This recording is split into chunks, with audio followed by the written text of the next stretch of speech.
What's up guys, my name is Ace, and Season 3 for Battlefield 6 is right around the corner. It's coming this Tuesday, May 12th. And in the most recent video, I covered the highlights of the patch notes themselves, so the things that are going to be fixed or changing with the update. Today, I wanted to go through the content roadmap throughout the season to see exactly what we can expect when it comes to weapons and attachments, maps, and more. And let's first take a look at the general roadmap overview here, showing the three major updates that we're going to be seeing. We obviously have the Season 3 update itself, which as I said is May 12th.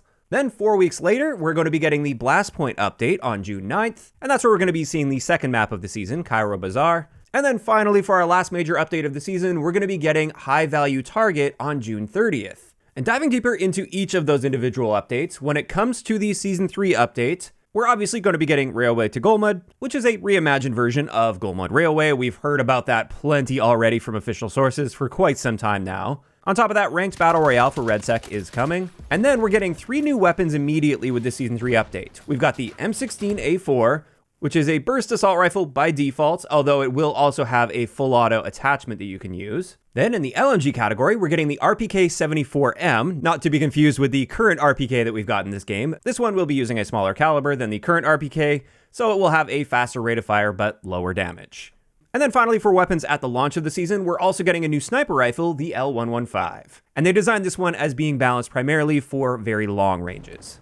Now, in addition to that, with the launch of Season 3, we're also going to be getting 3 new attachments. The first one is the Speed Holster, and this is for your sidearms. And they describe it as a low-cost attachment that improves your weapon draw speed, so you'll be able to swap from your primary weapon over to your sidearm faster with this.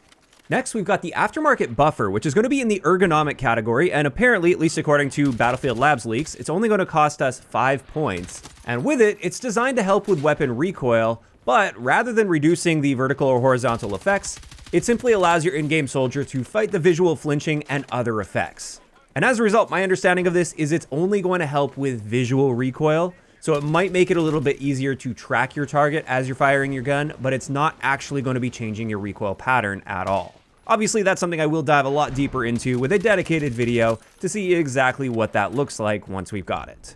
But then finally, for attachments that we're getting right at launch with Season 3, this is Burst Mode. And with this one, it's going to be available on the new M16, as well as other weapons, including several SMGs. But with this, it's going to be removing the full auto functionality of a weapon in favor of burst fire. And they do mention the cost of this is going to vary depending on each gun and how much it's going to improve that particular weapon. And once again, I'm very curious to dive in and do the testing on this. As of right now, for any guns that you can toggle over to burst mode, it's usually not worth it because it's not like it's improving your time to kill potential at all or your actual recoil that you experience compared to if you just manually tap fire with the gun while it's in full auto mode. So I am curious to see what sort of additional benefits you gain while using this attachment. In either case, that wraps it up for the content we can expect to see for the first chunk of Season 3. Next, let's talk about that second update, the Blastpoint update, which again is coming on June 9th. And as I said at the beginning, this is when we're getting the second map of the season, Cairo Bazaar, which is based off of Grand Bazaar from Battlefield 3. On top of that, we're also getting the Obliteration mode back from Battlefield 4. You guys might remember that one. And then in addition to that, for content throughout this update, we're getting a new limited bonus path event, which will award the new SMG, which is the PP19. And it looks like by default, it's going to be the PP19 Vitias, but it does mention that there will be an optional high-capacity helical magazine. So it looks like we will be able to effectively convert it to a PP19 Bizon.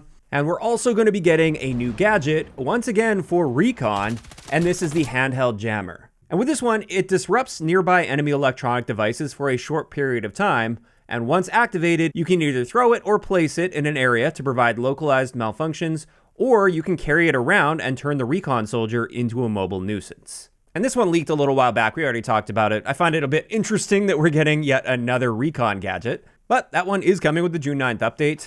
And then finally for this update, we're also getting access to 2 more attachments. And the first attachment is going to be available for all of the shotguns, and this is Double-Aught Buckshot. Now, with the Double-Aught Buckshot, it's designed to be a middle ground between the standard buckshot that you have in the shotguns and the slug. So it's going to be fewer pellets, but the pellets are larger, and therefore you're going to be getting more range and less spread than regular buckshot, but you're going to be less effective at range compared to a slug, for instance. Now, more interestingly, in my eyes at least, we're also going to be getting cryogenic barrels. And with this, it appears it's going to be available on most weapons, and they're going to be providing better accuracy over sustained fire without being heavier than the factory standard version.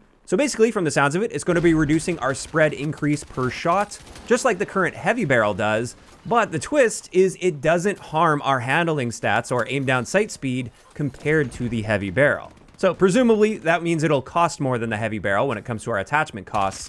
So we'll be able to get those benefits without harming that aim down sight speed. And I do like the addition of attachments like this that provide some existing effects, but maybe have a different attachment cost. I think it makes the attachment point system far more interesting when creating your builds because it creates more opportunities to achieve similar results while making different trade-offs. So the more of these attachments we get, the more thought is going to have to be put into each of your attachment combinations, and I think that's great.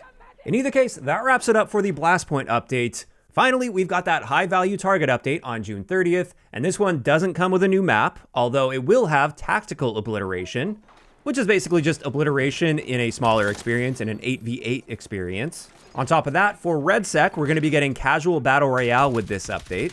So that's where they're going to be mixing bots into the experience. And then we're going to be getting another limited time bonus path event called Wet Work. And within this event, we're getting a new melee weapon, which is the EOD bot arm. And I actually quite like that. It's quite a creative way to bring in a new melee weapon.